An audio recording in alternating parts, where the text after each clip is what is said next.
Fantastic. Well, I think we'll get started with the event today. Everyone's settled in. For those who managed to sign up for a hamper nice and early, I hope you enjoy your treats, whatever you went for.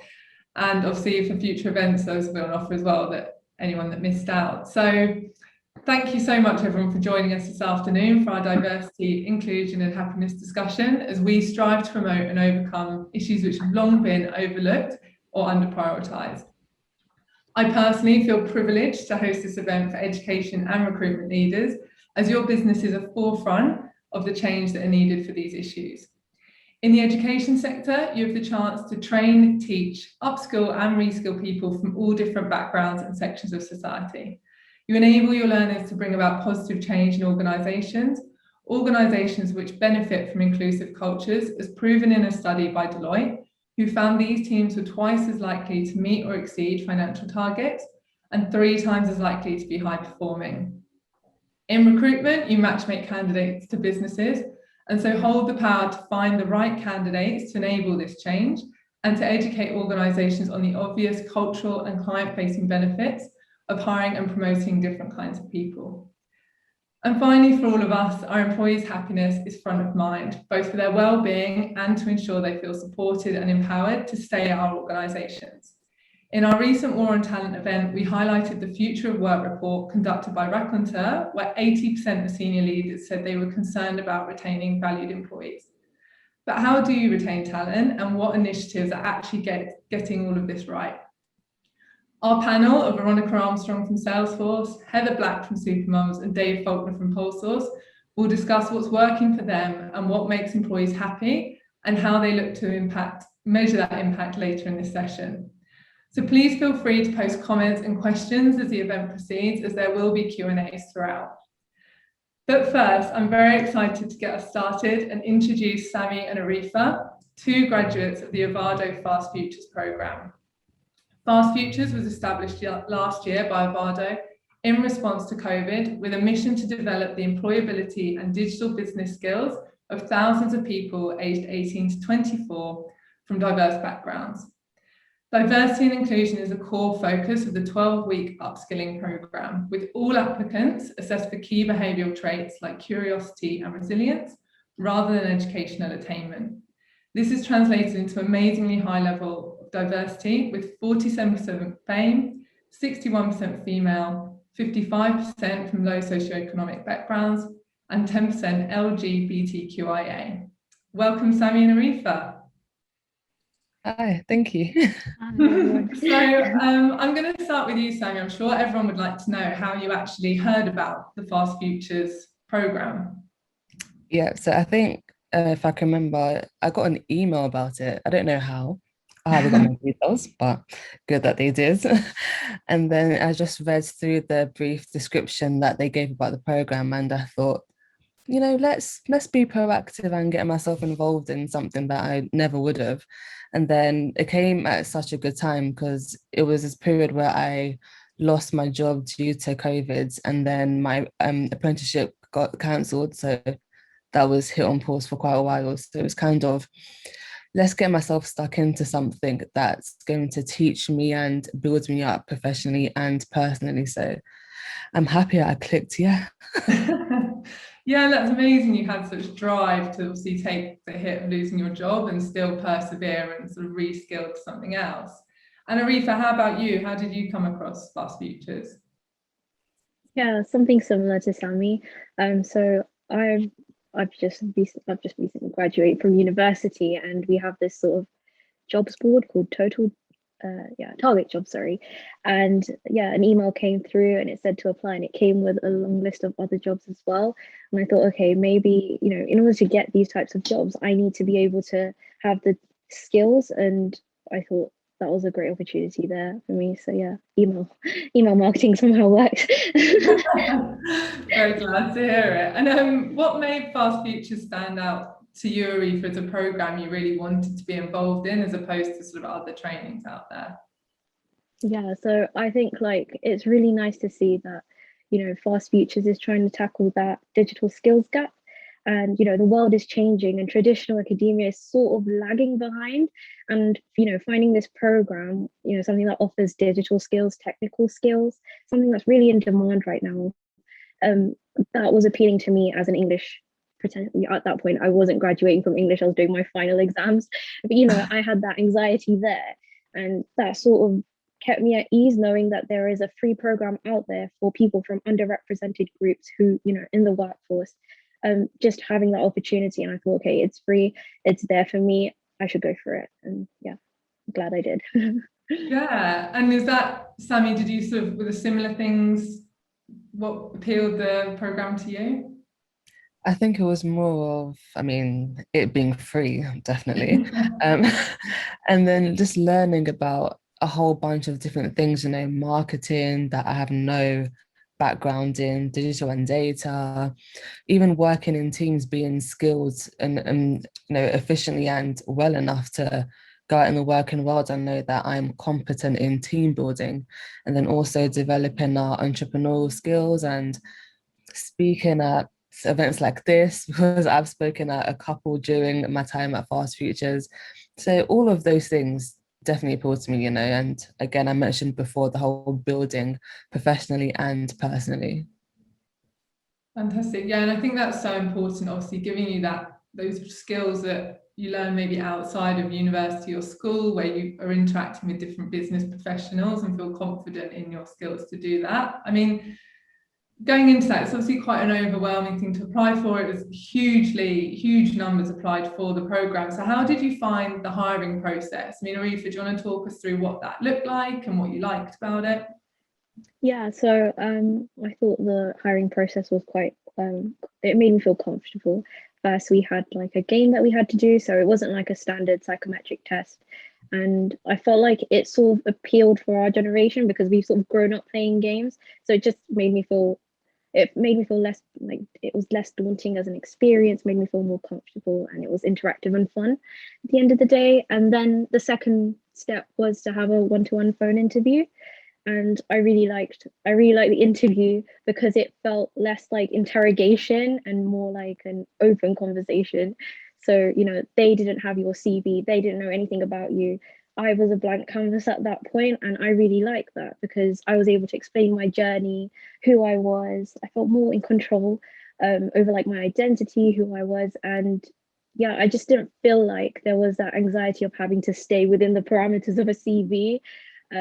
Yeah, so it was nice to be able to also talk about personal experiences as well. It wasn't like, oh, you did this at one point in your life, can you tell us what you did at work? It was more like, okay, so these are the type of skills that we're looking for in someone who wants to participate in this program. Can you show us an example of when you might have done that or displayed that? Yeah, so it was very open, and I think a lot Yeah, more companies should follow suit.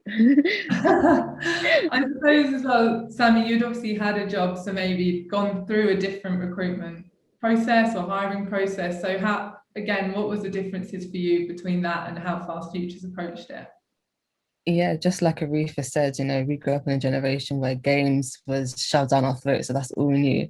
So, just thinking back to the process of getting my first job, definitely different. This one felt more relaxed and comfortable, so it allowed one's personality to shine through, and it was more of a conversation, not just trying to please someone, but more of getting a bit of the program from the person on the other end of the line, asking questions and then being open about it and free. But, in comparison to a job interview, they want to say the best things about the job and want to kind of grab you in, whereas for Fast Futures it was, we do this if you do this, put the work in, you get the most out of it. And it was nice and it was friendly, and it was definitely an enjoyable conversation, that's for sure. And obviously you were deciding that you wanted to go into this program, so do you feel they gave you a good explanation of what would be included and made it quite attractive to you throughout that? Oh yeah, 100%. They were very open as well. If you have any questions, reach out. Or I remember saying I don't have any questions, and they kept on probing me. Are you sure you have no questions? Not even a simple one, no question is a dumb question. So yeah, I definitely knew I was getting myself into during the process. Incredible. And so once you were in that, which I don't want to undermine your achievements, for both of you to achieve that was incredible, given how many people applied. I think there were over thousands and only a couple of hundred of you taken on. But you then have these mentors in businesses. So Sammy, do you want to talk about the role they played and sort of the mentors you had in that time? Yeah, happily. I absolutely adore my mentor so much. We're still in contact. We meet up virtually bi-weekly. So, but during the program, she was absolutely amazing, so supportive. And for me, I'm not going to speak for everyone on the program, but for me, it was more of it turning into a professional relationship that slightly shift into a personal one. So she made it clear that it's an open space. Anything you're having trouble with within the program, outside of the program, you can speak to me, I will advise you. And she played a massive role in me getting my current job now, because she helped tweak my CV, helps me answer questions that are frequently asked. And yeah, it's like having someone there to hold your hand, but not like in a child's parent way, more of a we're on the same level playing field type of way. So for me, I definitely had a positive experience with my mentor. Yeah. Amazing. And Arifa, do you want to talk about your mentor and how they shaped your experience there? Yeah, I feel like, okay, so I didn't know anything about technology, and my mentor was in fintech. So she was in a smaller company, and I just, I'd never thought about working in a smaller company. I've always been fed this sort of traditional route, apply for, if you want to do finance, you apply for like the big four or this company that's always like promoted. But my mentor, Katie, she really helped me to understand that there are so many jobs out there. There are so many places that you can work. The culture is changing. The workforce is like, it's becoming more dynamic. And she also put into perspective, like me as a person, like what would I want from my workplace? I felt like a lot of the time it was me trying to meet criteria, but she was like, are you sure that's what you want to do? What about your work to life balance? I did not even think about my work to life balance until she had mentioned it. Like, it's not something that is prioritized. So yeah, I think I'd have to say thank you to her, because that's been like a nice um turning point in my life so far. That's amazing to hear, and I think everyone on this call would love to have been Katie or mentor and hear that back, because clearly she's really thought about not only skilling you up, but what's going to make you happy when you move forward, and what different businesses can bring you different benefits outside of just your role. And I know the program culminates in you both presenting back to big business leaders or in big businesses. So how did you feel when you were told that initially versus how you felt when you actually did it? Rarifa, do you want to start with that? I think like I just learned like the most valuable thing that I could have learned from the program was just finding out like who I was as a person, and like presenting my most authentic self, and just seeing like what type of team player I was. So I think like just after having those conversations with Katie, for example, it just sort of shaped and streamlined my career path. I think you're always confused about what's happening next and where you should go after spending 2 decades in education. And I felt like um, that was quite important to like my personal growth, I guess. So yeah. Yeah, and I know you both went through this obviously remotely with COVID. So Sammy, what was that like, engaging in the scheme, not being able to meet people or be in a classroom? Mm. At first, it was definitely weird because everything that I've done has been in person and having that human to human contact. But then I think in the beginning of the introductory call, they reassured us that we know it's virtual, but try to get the most out of it, which is definitely what played at the back of my mind. But yeah, during the program, it was kind of difficult because I didn't think I would be able to build a rapport with, my group members and other people virtually. But then I guess we're all in the same boat. So it's kind of, I can't find this difficult if we all chose to do this sort of thing. So that also reassured me as well that make the most out of this experience. And it's definitely a big prepping tool because we're currently in a climate where virtual working is the big thing. Like right now, we're using Zoom for this event. There's Teams, so having to work on, I think, all those platforms was long. I definitely got Zoom fatigue. Yeah. But yeah, it's great because we're all in the same boat, so it was reassuring, and that definitely helped me. Awesome. And then obviously there were other graduates on the scheme. You were all remote. Arifa, how was it like working with the other graduates? Do you still stay in touch? Yeah, I think like in terms of teamwork and teams that I've been in, my Fast Futures team has been like my favorite. And that's purely because we're just so different. And there's like a lot of diversity within our group. And when we had like group projects and stuff, we all sort of, it was like a puzzle and we all sort of were each piece really. And we kind of really gelled nicely as well because of everything that we had learned on the Fast Futures program, how to work in a team, and then we worked with our strengths as well. So I thought it was a really nice opportunity. Yeah. Awesome. And I know obviously everyone here is going to be wondering what you're both doing now. So Sammy, do you want to start off? Where are you working? What are you doing? Yeah. So I'm currently working at a company called Manifest. So they're a PR and communications agency. And then I'm working in the finance department as a finance assistant. And I don't think I said this, but there was a finance module during the program, which I remember telling my group, yay, this is what I'm good at. So I've definitely implemented everything I've learned from the program into my work because we work remotely, so home and the office. So definitely preps me for that.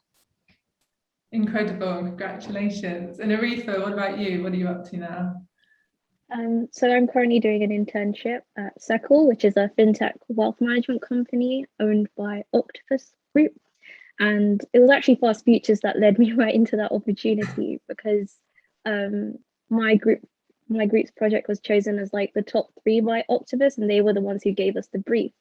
And so I got to present to a panel, including the CEO of Octopus Investments, Bruce Hancock, and also the CEO of Seckle, the company I'm working at, Sam Hanford Jones. And I thought like it was just an amazing opportunity because you're always taught the recruitment process is just like applying online, and to have that opportunity to present in front of them, show who I am, and just kind of lay my cards on the table, and then to get an internship out of that, it was just such an amazing experience, and I don't think I'll ever forget it. Oh, incredible. And I'm so happy you're both so well set up. I suppose before we move into questions from any of the attendees, is there any advice you'd like to give the different attendees from various organisations about when they're looking to recruit, either from Fast Futures or from more diverse backgrounds anyway? So I'm not sure if either of you want to start or even Sammy, but jump on in. I don't mind going if you want to.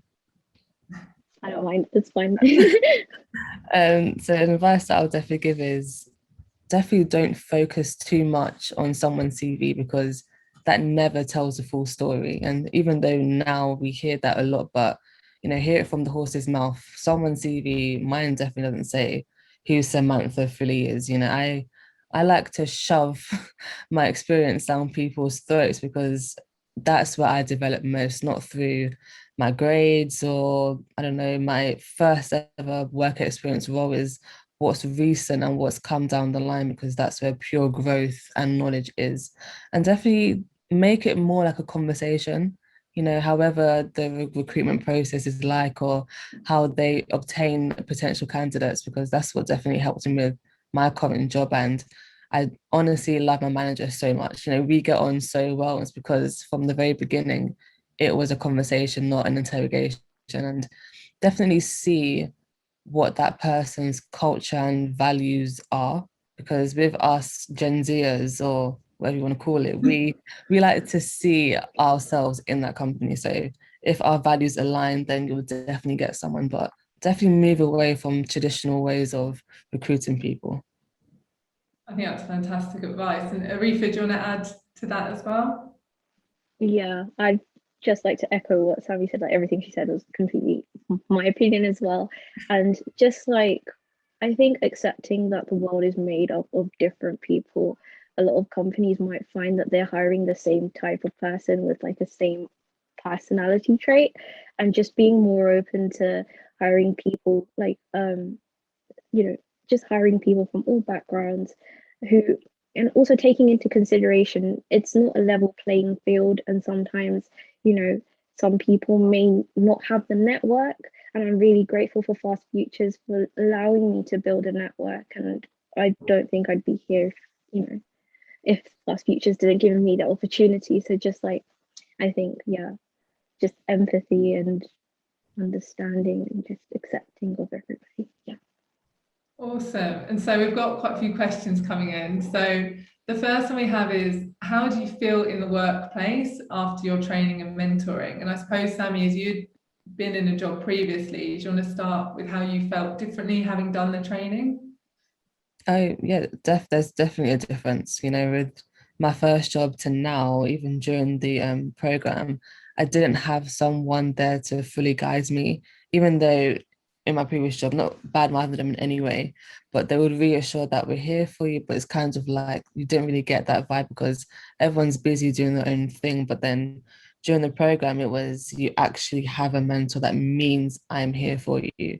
So then going into my current job now, that's kind of the approach that I took. So if I have any queries, I would go to my manager and say, I have this, can you help me? And wasn't more of a shy type of professional way. It was more of help me please sort of thing. So yeah, that's my approach.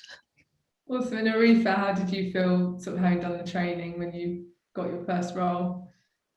I think like the program sort of helped me to become more inquisitive and ask questions, especially when I'm confused with something. And I'm really grateful. Like now I'm working like as I'm doing an internship at Seckle.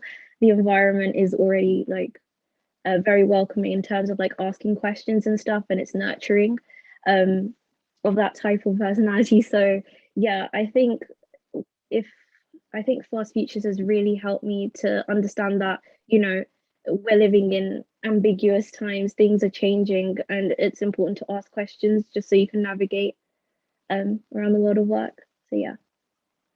Awesome. And I think that's really key remotely, is you don't want sort of empty support from people like, oh, you can ask me anything, but you don't feel comfortable doing that. So really making sure you have that culture of support and proactive reach out. It's good to hear from both of you that that really is felt the other side as well. And then we have another question. So do you both feel that culture brings more diversity to the workplace? And how do you feel you can apply this in a more comfortable way? So, Reefa, do you have a thought on this about the culture and diversity? Um, Sorry, is like culture in terms of like the culture of the workplace, or just Yeah, I suppose like how the culture enhances the diversity of the workforce, or if that's important when people are applying or recruiting people. yeah, I think definitely culture is an important part because um, you know, it's just taking a more empathetic approach to working. Um, you know, if I don't feel comfortable because a company has sort of set out these strict guidelines, and that's not going to make me want to apply in the first place, but then it would also make me feel really hesitant every time I try to make a decision. It just feels like I'm quite a creative person, so like not being able to sort of express certain, you know, express myself in a way that I feel comfortable in a professional environment might hinder, like, I don't know, my progress at a job, or you know, yeah, those, yeah, that's what I think. And Sammy, what about your thoughts on sort of culture for diversity? I definitely think, yeah, culture definitely brings more diversity to a workplace because when, you know, employers start to hire people that think differently and that approach things differently, because that can make up someone's personal culture. And I definitely think that it will definitely enhance the diversity because, you know, like Aretha mentioned before, some companies are just hiring the same people. And I use this phrase in my circle that is more of a copy and paste approach that companies take on because everyone's got the same culture and there's no diversity. Yeah, there's women and male and all of that. But in terms of cognitive, so how they think, how they act, how they approach things is all the same. But taking into account the different types definitely will make some places more diverse. And then it's maybe one of our last questions, but do you feel the role of a mentor should be better supported in business? Obviously, you had yours throughout the programme, but is that something you think businesses should support to help their employees progress throughout the company or feel better supported? Yes. Done. Just get mentors in. I think like, yeah, I think you know, the whole point of a mentor is just someone who's sort of guiding you, but at the same time, you know, you're both like Sammy mentioned before, you're both sort of on the same level. And I think if you just sort of encourage that sort of culture within a workplace, so you wouldn't need like one specific person for another person. It's just sort of being open, transparent, and like if you've learned something, you might want to teach it to another person in that, you know, when you have like spare time. I think that's what's happening with me at the moment in my internship, and I really appreciate that kind of culture. So yeah. Yeah. And then I think with one more. So is there anything that puts either of you, or in the future would put either of you off of a role? So yeah, whether that's in the job description or from what you've seen in the company. Yeah, because I didn't go to uni, so when I'm looking for a job and reading the job description, the first thing I actually go to is the requirements for it. And if I see must have a minimum 2-1 in a finance bachelor's degree, it's more of, yeah, I'm not going to apply to this role because, you know, what's the point? Let me not waste my time. And then also how the company is. So I like that companies are open about work-life balance. And I prefer to see that firsthand instead of, you know, shoving that question up and trying to get a solid answer, not the ones where, we could is more of a yes or no.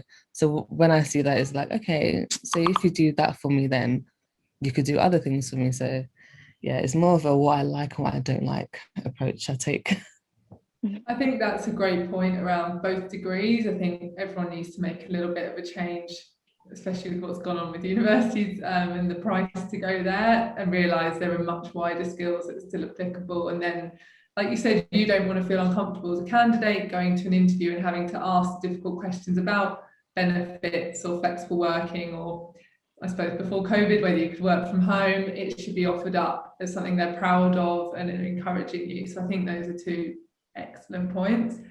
Arifa, is there anything that would be red flags for you beyond that? Yeah, I think a lot of jobs ask for a lot of experience, and it's quite hard when you're a graduate or you know you're in your penultimate year and you're looking for something um, that requires like I don't know a year of experience in a certain sector. I think people should be more open to training graduates because like whilst I have an English degree, whilst I might not be from like a specific vocational degree, I'm I'm open and I'm willing to learn the skills. You know, at the end of the day, when someone comes in, there is a process of onboarding, and you know, what's not to say a graduate or someone who hasn't got the experience isn't capable of that. So yeah, I think people should be more open. Companies should be more open to hiring people with that experience. Absolutely. And I think I don't know many people that have, well, a lot of people have vocational courses. As a history graduate, I'm right there with you. But I think, like you said, everyone needs to look towards putting in more time and effort into training up people rather than expecting them to be ready to go all the time, especially when coming through from education. And I'm glad that obviously Fast Futures has helped you both get there. So I think that's the end of our time. Arifa and Sammy, you've both been absolutely spectacular. I've loved every minute of this conversation and our engagement so far. I think for those attendees listening, if Fast Futures is something you'd want to get involved with, either mentoring or as a business to sponsor it so they can keep enabling people like Sammy and Arifa to come through, please reach out to us afterwards. Sounds like Sammy and Arifa are unfortunately taken, if that's who you're looking to hire, but I know they love connecting on LinkedIn, so please find them. So thank you very much, guys. I'm now going to hand over to Damien Devlin to talk to our panelists. Thanks, Carmel. Everybody hear me okay? Yeah. Good, yeah. A big hello to everyone tuning in virtually this afternoon. My name's Damien Devlin, and I'm very excited to be hosting our panel, our guest panel on our Q&A session for the next 30 or so minutes, I think is the time.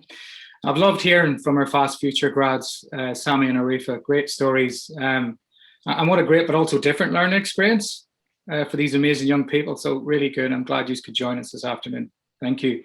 So I fully expect the discussion this afternoon to encourage plenty of feedback, plenty of questions. So please keep these ready for the Q&A session that will follow immediately afterwards. Matt, who he continued to moderate the chat stream as he has been doing a great job. Thanks, Matt.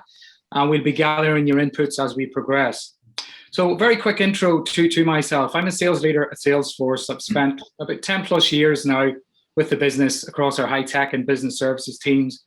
More recently, I've had the privilege of setting up and leading our new talent industry vertical team, of which Carmel's part of, I should add. And that's been a great privilege because for the first time we brought together recruitment and learning and development into one team. And certainly the pandemic has really helped accelerate much of that for us. So we made the decision to do that. Previous to Salesforce, I spent a long time in recruitment tech. But before that, I spent 7 really amazing years in the media and public affairs space, where I worked with many charities and representative bodies to lobby central and local government, really on the issues that mattered most to them and the people they represent. So that's kind of me in a nutshell in 20 seconds, 30 seconds. So I'd like to introduce you to our impressive panel of speakers who you can all see on screen, I hope. Our first guest is our very own Veronica Amistoy. She's Salesforce's UK Senior Manager of Apprenticeships. Right. Next up is Dave Faulkner. Dave is COO and GM, or General Manager, should I say, of EMEA at PolSource, who's one of Salesforce's lead partners here in the UK and internationally. And last but not least, we have Heather Black, CEO, founder, and I don't mind saying trailblazer at Supermums, an amazing organization I'm sure needs no further introduction from me anyway. So welcome speakers to the session. We've lots of ground to cover, guys. So can I ask each of you, by way of a quick 30-second intro, to tell us all how you got involved in your most recent role, please? And we'll start in order with Veronica, please. Yeah, thanks for the intro, Damien. And I guess there was a proper Salesforce style. So being a trailblazer, asking myself, what is the challenge here? And as you can imagine, in the tech business, diversity and inclusion has always been a question that we're trying to solve. So I thought, well, let me find a path to create that, source of talents to come in. And I just launched the program and eventually became a full-time job. And that's how you find me here. Great. Dave, over to you. Hi, Damien. Hi, everyone. Well, I spent the first almost 30 years of my career in industry and consulting, exclusively really with large multinational organizations. And prior to this role, I spent about 7 years with a global system integrator that really had Salesforce within my portfolio. And I saw that at the time as the new big thing in tech. I was part of a team who built a leading force in the ecosystem, but I really fancied a change in direction and a new challenge. Now, I'd always admired the Salesforce values and ethics. So almost 4 years ago, I chose to join a small company, which was akin to a startup, and it had Salesforce as its only focus to help them build a brand new type of Salesforce partner that lives and breathes those values every day. Oh, very good. I like that. Thanks, Dave. And Heather, over to yourself. Oh, I think you're on mute. Oh, brilliant. I'm here now. Sorry. It has to happen to one of us, Heather. Don't worry. That'll be me. So hi, everybody. Thank you for having me here today, Damien. So I'm Heather Black, CEO of Supermums. A bit like Veronica, I saw a gap in the market and there was a need to get more talent into the Salesforce industry. And being a mum myself, I found it offered me a well-paid, flexible career opportunity. So I launched Supermums training and recruitment companies to attract more women into the Salesforce industry. And we do a lot of raising a lot of awareness about what the career opportunity opportunities are, get them trained up, and then we actively place talent within companies. And we do a lot of work helping companies think about how they could be embracing diversity and inclusion, because there is this war on talent. I know that was a previous topic you did. They want to sort of learn how to attract more women to work for them and how they can support them. So I'll be sharing some of those top tips and initiatives that they do as part of the panel today. I can't wait. Okay, well, let's get into it. And first, if I could set the scene a little, especially around the discussion that diversity, inclusion, and well-being are more than simple workplace buzzwords in 2021. So I'll leave that with you guys as we go through this. So to Dave, first of all, if we can, Dave, let's begin with a question. Why is diversity, inclusion, and retention such an important topic for business leaders today? Yeah, well, to be honest, I actually think Samantha and Arifa have probably addressed all of those, right? And I'll sort of try and distill it all in my viewpoint. I mean, for me, on the one hand, there's a moral question of fairness, right? A simple moral question. Diversity, absolutely prevalent within our society. And of course, I think should be represented in business. So it just doesn't make sense from a moral perspective to exclude people at all. But in my view, it's actually quite simple and compelling from a business perspective. A diverse workforce is better equipped to deal with the challenges of today, and I think will help future-proof your company. I mean, look at the disruptions that have occurred in the large organizations that are no longer in existence because they couldn't and wouldn't embrace change.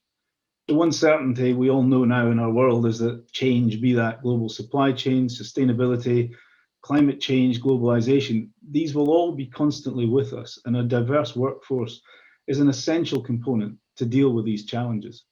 While inclusion and fairness, I think, are absolute key to building and retaining that workforce for the long term. And just getting basic about it, McKinsey research shows that companies that are more gender diverse are around 21% more likely to outperform others. And those that are ethnically diverse are around 33% more likely to outperform others. But it's not just about race and gender. If you have the same people working and leading a business, and dare I say it, predominantly rich white men, or as Samantha says, the copy and paste, then who is going to come in and challenge conventional wisdom, innovate with new business processes, and promote the introduction of new disruptive technologies? And who's there to create that organic thought, if you just have the same group of people regurgitating the same thought and decisions over and over again? For me, a diverse workforce is a workforce that represents the world we live in today, and the challenge, and also the challenges that our customers face, and they can address those head on with empathy and insight. And a workforce where everyone feels welcome and psychologically safe, will have more original thought and creativity, and therefore, absolutely, in my view, be more productive and effective. Thanks, Dave. Yeah. Sorry. I was going to say thank you for that. I'm sure that resonates. I just wanted to get to another, if I may, right? The challenges, I think, really that we face, we must remove those passive discriminatory paradigms that discourage the inclusion. And candidates, I think was said, need to understand the employer's approach to diversity and inclusion. And that's not just when it comes to the interview, the job description, as was mentioned, but, and also when those who accept those jobs, they must be included, and those that are in the majority feel included. So, to address the retention point, the cost of attracting and onboarding new employees is massive. So, it's vitally important. It is, and thanks, Dave. I'm sure lots and lots of that resonates with everybody online today. Heather, over to you. Do you agree with much of what Dave's saying? I'm sure you probably do, or maybe there's another perspective you have for us. Yeah, no, I think I definitely echo everything Dave's mentioned. I think to add value to that, though, is there's a lens being placed on business leaders. And I think it starts at the top, is to make sure that you've got a diverse leadership team. Because from a lot of conversations I've had previously with companies and with employees, it feels like there has to be that leadership, there has to be that leader at the forefront saying diversity and inclusion is really important, to champion the agenda all the way through the company, and that person practices what they preach, that that there is that culture created, it's not just tokenistic. And we are getting as I say, more of a lens on it with like the gender, you know, with research being done and the gender pay gap salaries, research, etc. You know, whether that's enough or not to make a change, I don't know. But I think it goes back to some of those stats that Dave mentioned, is that it needs to become a pain point for business leaders. Sometimes it shouldn't have to be, right? You should want somebody to be up there saying, we should do this, it's the right thing to do. But equally, you know, businesses will make a change if they really see the business value and the return on investment, and there's some serious pain points, i.e. they can't hire talent or their business is not performing relative to competitors. Diversity inclusion is one thing that you can put on the table to them to say, well, maybe you're not performing as well because you haven't got a diverse workforce. Maybe that's something you need to pay attention to. So the more we can talk about this topic and the more they see and hear how other companies are performing better, and that they need to have that representation at leadership, you will start to see a change.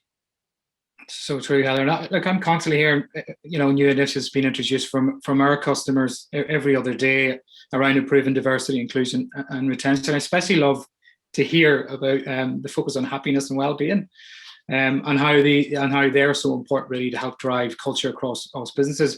Heather, what are you guys doing in your business, or what key initiatives are you and your team implementing this year around this area? Thanks, Damien. So I'll talk a little bit about the key initiatives that I'm seeing probably within our client base. As a small recruitment company, you know, we practice a lot of this personally as well. I'd like to think we do. So I don't think it matters what size of organisation you are. But what we're, you know, if you've got that leadership team in place who really honour diversity inclusion, and want to diversify, you know, not only gender but ethnicity and disability, accessibility, etc. You're going to want to put sort of different practices in place. And some of those initiatives that we're seeing is a focus on benefits, not salary. So I think the last year, you know, has shaken up things in terms of flexible working, right? You know, a year ago or over a year ago, I'd be saying companies need to be more flexible and help mums work at home more. Like now it's like, you know, and then it happened. Everybody worked from home. It was like, okay, are we ever going to have to champion flexible working again? So it's really interesting to sort of see companies responding to what is the new normal.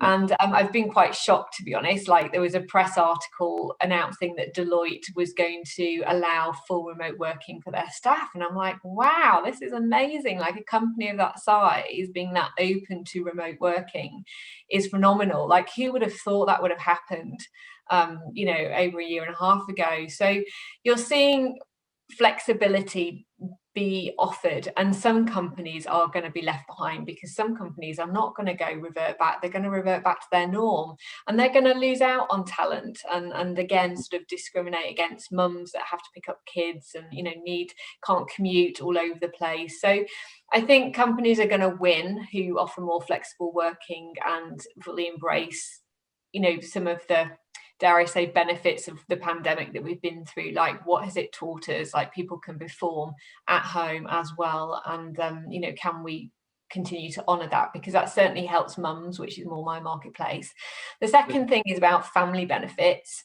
So we're seeing more around health and well-being benefits and paternal and maternal leave. So it's not just about mums, it's about making it acceptable for dads to have time off. Like why should it always be the mum that has to miss out on their career? And some mums want that, that's absolutely fine, but actually there's a lot of dads that would benefit from paternal leave. So you're seeing a lot of companies introduce more of a balance between that. And then the final thing is around personal actualization. And I love hearing how Salesforce, you know, offer CPD opportunities, but not just something that's related to their job, but allows them CPD time and budget to do something that's about their personal interest. Like for every mum who's so busy, like managing on work and life, to be given the opportunity, time and money to do something that's training that is just around something they enjoy is amazing, and really benefit from that in terms of their own personal development, because sometimes a lot of mothers lose themselves in between work and kids and go, who am I and what do I do?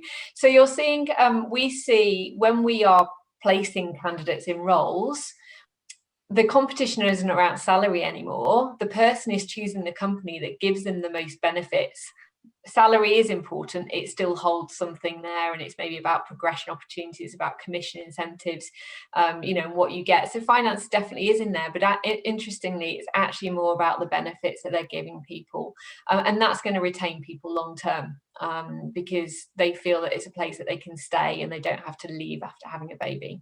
Yeah, it is. And I had my babies way before we introduced the 2 or 3 month paternity leave, so I never got the benefit of it. But I'm happy to see people in my team outside of that do that. Even as far as Salesforce do offer wellness days, we're coming up to one on Friday. So Veronica and Carmel is going to benefit from one of many days the business has offered us. It's a Friday off, effectively, for personal quality time and how you want to share that. And I have to say, you know, it does go beyond financial, Heather, and it's really, really important that we get that time. I've got an action-packed day planned with the kids coming up, and I'm looking forward to it. So I want to get back into, I want to bring Veronica in now and really explore, thank you, Heather, and explore more in defining diversity and what businesses can do to attract more diverse talent pools outside the usual routes, Veronica, if we could. So would you like to maybe share some of your initiatives you're involved with implementing, say, over the last 12 months? Thanks. Yeah. So definitely the routes are very different. And I remember when I started the project, that was the first question: is like, where do you find diverse talent? And as a business, we almost expect people to come and knock on your doors, right? You're like a big brand they know, and they're going to come and be like, I want to work for you. I said to business, well, that's not going to happen for the diverse talent, and that's why we have known or very little. We need to go and find them where they are in the communities that they thrive. So that's what we started to think collectively, like, what was the best way to do this?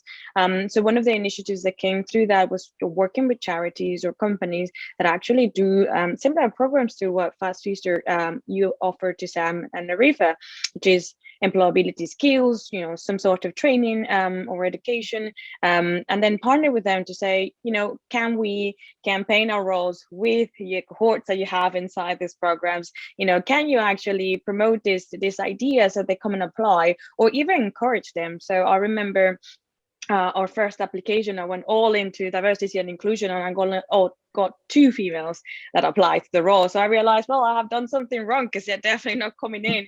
So how do you talk to the charities? How do you encourage these young females to come and apply, even when they feel that, you know, maybe the requirements they have in that job post are not exactly the ones I've got? So we work a lot with these different charities and companies to look at the job description and think, okay, how can we write it differently so people feel attracted to them, and how can we promote it in places that it's unlikely that they actually know about a brand, or they don't have the networks or the connection, like Arifa say, to even dream of coming into the office. So that worked really successful, because every single intake we've done from that, the diversity we get through the room is huge. Like, I've never seen it in my entire career. So that focus on that focus outreach into different communities and groups has paid off significantly. I'm quite lucky to say that in the last recruitment, which happened just a week ago, we go a candidate from one of the charities again. So every single time they come through the program, they work with a partner or a company, they teach them what they need to actually land the role, and then they join Salesforce, and I'm sure many other companies. Thank you, Veronica. And I know I've been speaking to you this year. I know you're involved with lots of things. And recently we've taken stock about, you know, people applying from outside the normal kind of talent pools, and people who are coming in without sales degrees. I think, Sammy, you picked up on this a little bit earlier. And they can't get into sales roles in Salesforce traditionally. So we've opened up a sales degree program recently, which you've been spearheading, which as a sales leader, I'm very excited about. And I know that's going to grow. And I hope we get more and more support as that, and that can grow over time. So we won't go into it, but as much to say thank you for spearheading that. And it's a great program. I think it's a great program from Salesforce. So maybe to you again, Ron, if I could, you know, outreach is so important. But yes, when we think about diversity and inclusion, there's sometimes that fear of getting it wrong. So how do leaders really make sure they're selecting the right initiatives and communicating them in the right way? Yeah, and getting it wrong is part of the journey, right? If you're a trailblazer for real, you're gonna get it wrong. So the first thing is, I'm gonna have to get over that fear and start thinking, okay, how can I design this in an inclusive way? That was the main focus for me. How do we make these programs inclusive? And that led us to think, okay, as I say, the first time I only got 2 females to apply, and I thought, well, something is wrong. So we revised the job description. We talked to, you know, young people like Sam and Arifa, and got them to tell us what they really thought about the process, what they found daunting, what was challenging. And so those conversations, exactly what Sam and Arifa say today, came through. Make this very clear. Do I need to have those requirements or do I not? So we strip anything that is not required. Where it says requirement, it really says like the rights to work in the UK and you completed your A-level. It's the minimum. That's the only thing I truly need, right? And then there's some other characteristics that I want, that are desirable on those candidates, and I make sure that it's clear these are desirable. You don't need to have it. So I talk a lot about characteristics rather than skills per se. So passion for tech, if it's a tech role, ability to present or communicate to others, that you enjoy doing this, basically. And, so I put there what are some of the characteristics we're looking for those candidates. So if you feel like you are similar to those different skills, and go and apply. And that's been the message throughout. So trying to say, this is where it is, but we had to look really deep inside to think what is really a job description and how do we adapt it to tap into diverse talent so they don't feel put off from that job description. That's like the entry door, right? You want to make your door of your house as welcoming as possible. And then in the process, how do we make it fair and balance it?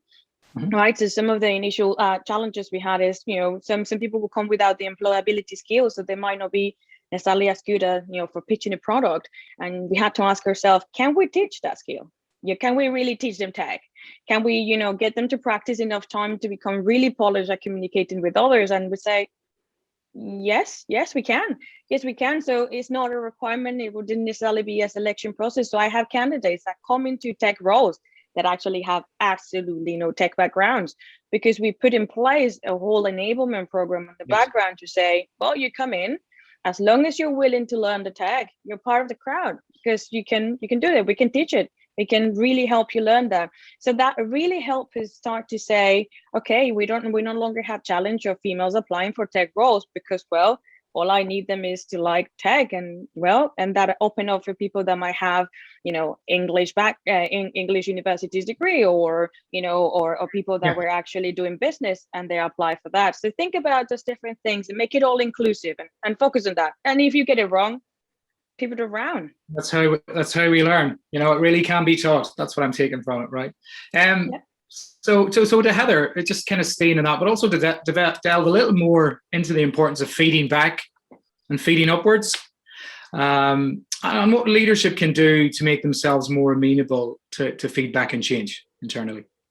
Sure. Okay. All right. So a couple of thoughts. Just feeding on from what Veronica said. With Supermums, we've got, we've just attracted quite a diverse audience, but a lot of that has been through word of mouth. Most of our customers come through word of mouth, and so once you attract certain people in certain communities, then they tell their friends and colleagues, and so we've attracted friends of friends all over the world, and a lot of expats that live obviously in different parts of the country and world as well. So it's interesting about, like you say, Veronica, digging into those roots of communities and spreading the word and making things more accessible. But I think there's a lot of education. I know there was a question in the chat around educating people, like, we're talking about Salesforce. If we talk about Salesforce as an example, people need to understand what those jobs are, and what I really echo what Arifa said. Like, if you're in the milk round at university, or there's other job fairs, I imagine, for other roles, you just kind of landed with these the main financial accounting companies and not a lot else, so you don't have any idea. Like, women have no idea what Salesforce is. I didn't know what it was or what the job roles were. So we spend a lot of our time, and I need to spend more time, but educating people, like, what is it, what are the job roles, and going out there and spreading that message in different way through social media. And that's what we've had to do a lot of, because people are like, it's a massive thing to change your career and take that step, isn't it? To kind of go, right, I'm going to suddenly learn something without knowing. So I think we've got a whole role to do in educating people, and then using that word of mouth to encourage more recruits from different communities and having ambassadors in those communities.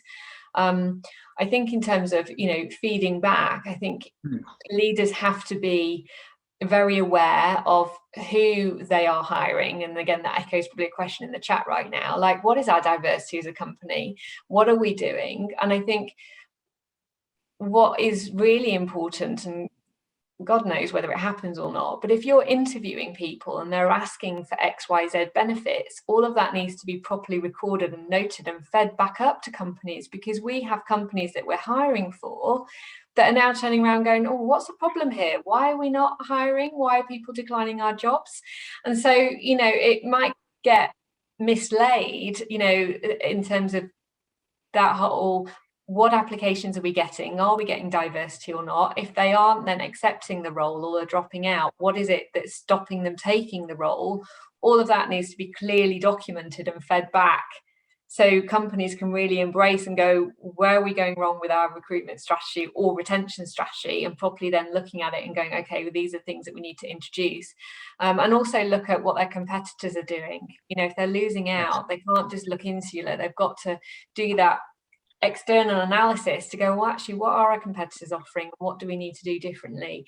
And quite often we can be just too insular on that. Royal we, but you know, companies can be too insular on doing that. So that would be my point. Cam, thank you. Great insights again. So Dave, staying on the kind of theme, it sounds like a funny one, getting it wrong or getting them wrong theme.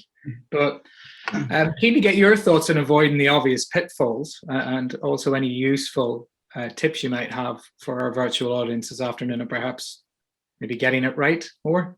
Well, I guess, Damien, for me, we need to remember what we want and are trying to achieve, right? It's about involvement and engagement, active participation, feeling safe to express yourself and contribute, equal treatment, of course, and happiness, all of that across the board for everyone. So, you know, I think it's not rocket science, right? And for me, in many ways, it's common sense, and moreover, it's common decency, right? And I'd say the biggest pitfall I think that we could do is to put too much emphasis on this being the next big thing we need to deal with. I mean, over my career, I've seen several big waves across business, like quality assurance, like health and safety in the workplace, sustainability, just to name a few. But, you know, in my view, the difference in addressing the challenges around diversity and inclusion is that it should be the norm and human nature.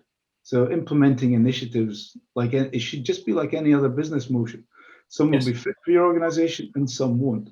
So, you know, my biggest thing is actually don't make it out to be a massive change program. Is just get on with it. Be pragmatic. You know, it'll become the norm, and then you'll get it right. Good. So let's move on to remote working if we can. Many employees, including all 60,000 of ours at Salesforce, are working remotely. How are you making sure you connect with each and every one to ensure a healthy, enjoyable and engaging work environment? And I will pass that over to Heather. Thank you. So there was a really interesting article written by a leader of a charity organisation. She actually represents charities. And it really made me think, actually, because, you know, on the same beat of when I was talking about companies are looking to be more flexible and allow remote working, this lady's article was very much written with a view of, we have a real risk here that women will get left behind again, that men will go into the office and there'll be the boys' clubs, if you want for a better word, but, you know, men will be in the office networking, communicating, and women will be left at home and then lose out on career progression. So flexibility can be great, but equally, what will that actually really mean, and what will the problems be arising from that? And I went through a process with my company of growing a team where we had an office and we had virtual, and I really understand the difficulties and challenges of creating a cohesive environment where everybody feels included.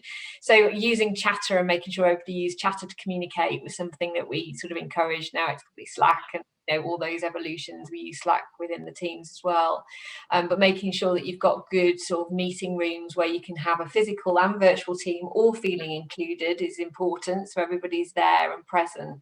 So I think we have to think about, okay, what does a mixed flexibility look like, and how do we make sure that both, you know, it might be men at home or women at home or whatever it is, but everybody feels like they've got an equal playing field in that environment, with using technology, with using resources, and so people don't feel left behind if they are working remotely. Like, it's a fascinating challenge and another view on it. I don't have all the answers, I'm afraid, but it's something that needs thought and a reality check on, like, how do we do this right from the start? It does, and I think, you know, it leads on to the other question I did want to ask, and I'll open it up to all three of us about measuring real impact internally in a business. Any thoughts on that? Well, I can take the start from our perspective. So we do track all the diversity metrics within the recruitment process as well as the hiring. So that's the first thing that we wanted to implement to see are we really getting the diversity that we expected. As I told you my story, the first time I only got 2 females to apply, so we can improve. So that's how we measure it.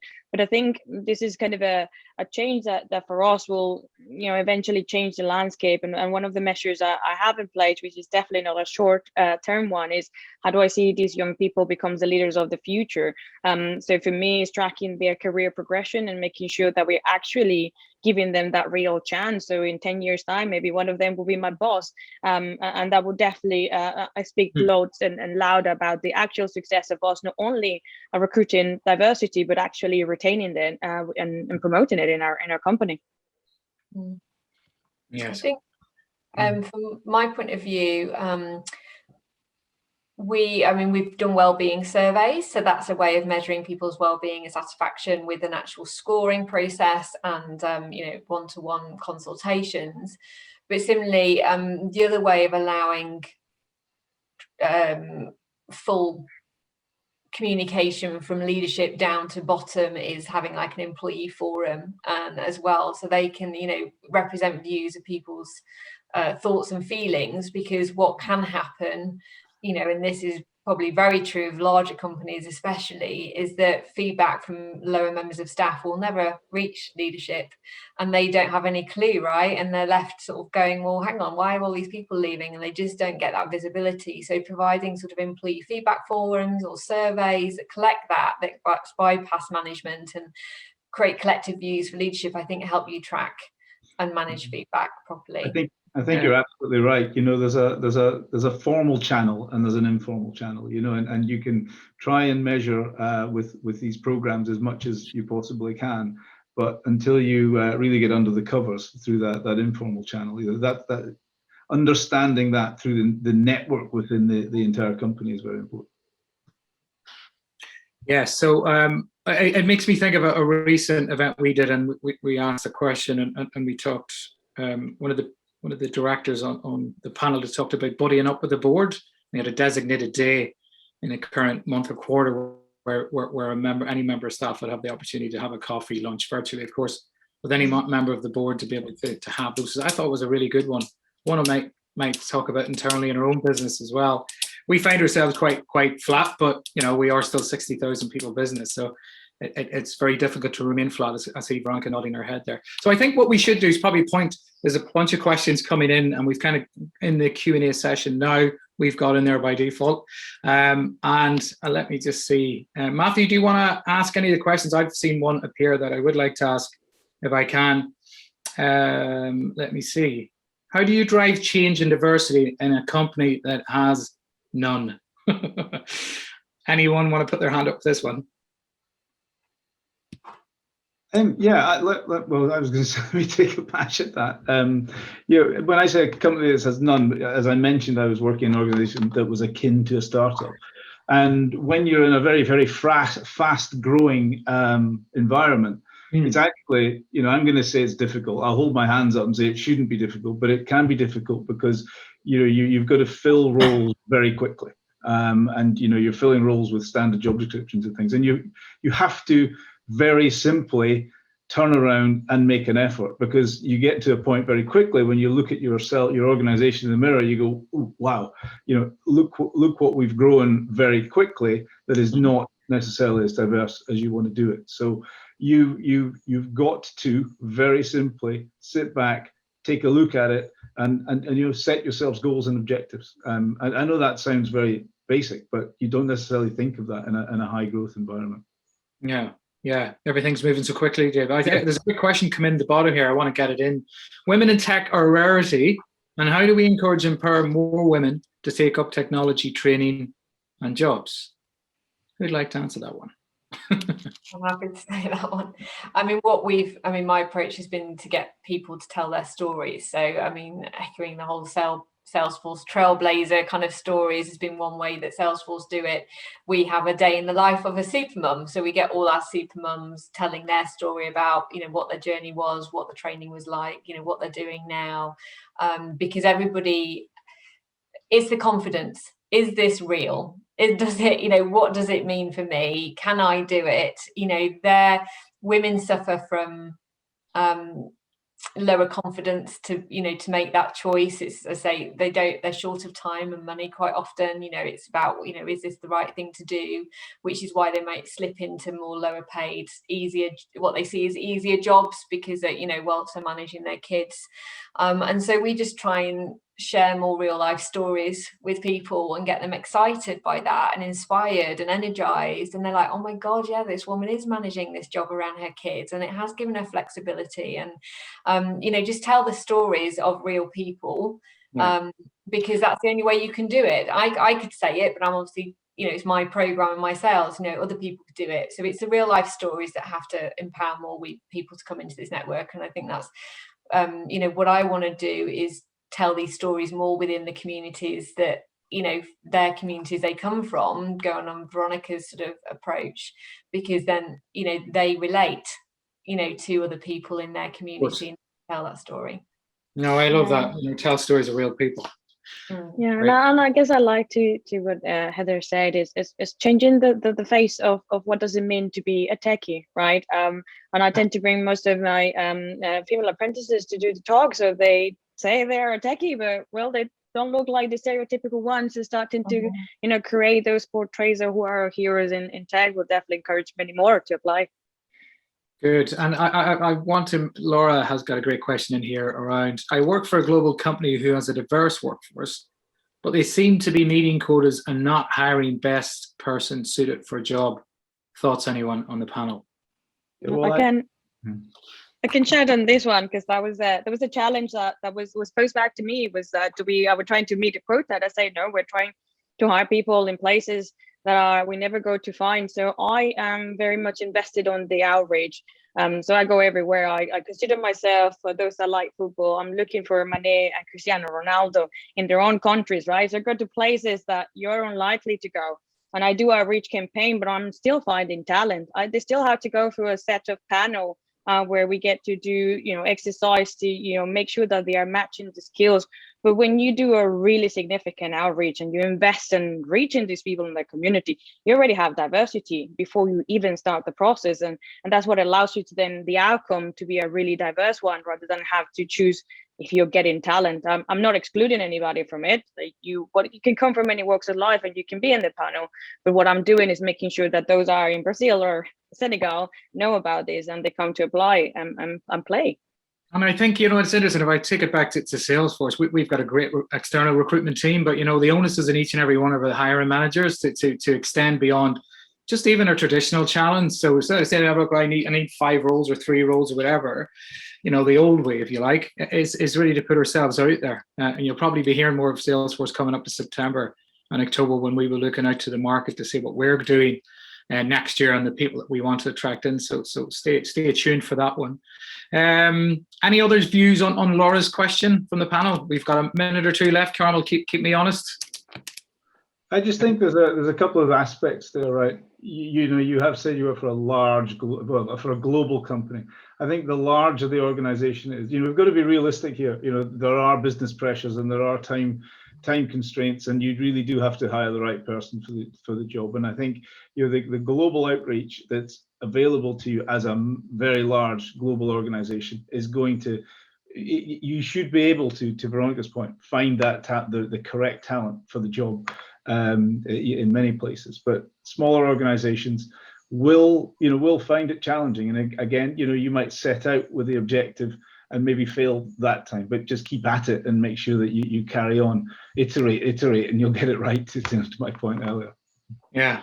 Well, thanks, Dave. And listen, we've got about 4 or 5 minutes left, and I know Carmel will want to say something. So just a final round robin, if I can. Can I ask our amazing speakers, and thank you again for your time, for a quick takeaway from today's discussion, if you can? Probably 30, 45 seconds if we could. Try. Over to Veronica first. There you go. Yeah, for me, it's try, fail, and try again. It is the only way you're going to get it right. That's how we get into the first place. Brilliant, short, very effective. Dave? Yeah, again, don't be afraid of taking, you know, bold actions. As I say, fail fast and continue. You know, this is it's an evolution. But for me, I think, as I said again, it's human. It should be our human nature. It's common decency and it's common sense. So get on with it, as I said earlier. Yeah, thank you, Dave. And Heather, Master Marketing. I'm a big strategy person, so I think it's working out where you are on the process already. Like, you know, what is our current profile of staff? You know, what do we need to do? Do we need to go out there and attract different people, or do we have a diverse audience and want to attract more? So do we tell the stories of our employees differently? You know, what are our benefits and things that would attract different audiences? I think it's about having a strategy and somebody taking ownership of that at a board level. So it is, something does happen and it is sustained and it's not tokenistic. I think, yeah, and thank you. And one thing for me, I think is to be a bit more brave. The pandemic, whilst it's caused devastation globally, it has also afforded us an opportunity. There's a level playing field in everybody kind of doing what we're doing now virtually. I mean, and it definitely removes a lot of barriers. And I think now is the time for leadership in the companies to kind of make the change and to sponsor that change and champion change as well. So I know our business is doing that every day. They're constantly thinking about it and strategizing about it. We're not there yet, but we keep striving to get there as best we can. So that's really all from me. And thanks to Dave, to Veronica and Heather. I've loved talking to these guys today, and I've loved taking the questions in from our panelists. So I'm going to say farewell and hand you back to Carmel, who's just going to wrap things up. Thanks, everyone.